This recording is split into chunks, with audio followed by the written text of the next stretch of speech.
Hello, my name is Senior Inspector Daryl Sulkin with the Contra Costa County District Attorney's Office. Oftentimes, when we're talking about kids and their online incidents with one another, many of these can be resolved with parents talking to one another to resolve the problem.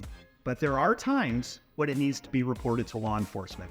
So let's talk about a couple of examples in which the police need to know when cyberbullying is occurring. First, cyberbullying can include a threat of physical violence. Anytime there is a threat of physical violence, it should be reported to the police. Physical violence also includes the offender telling the victim to self-harm and even commit suicide. That's always unacceptable and should be reported to the police. Secondly, anytime the offender creates fictitious online accounts, social media accounts, email accounts, and uses those accounts to target and harass a specific person. In those instances, it should be reported to law enforcement.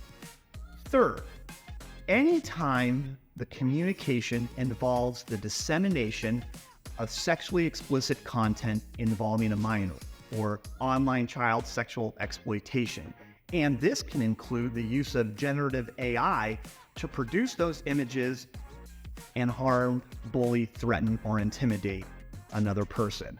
And finally, anytime the communication involves a hate crime, such as speech, threats, directed towards an individual based on their gender, their race, their sexual preference, or their sexual orientation, or any other unique characteristics, is never acceptable and should always be reported to law enforcement.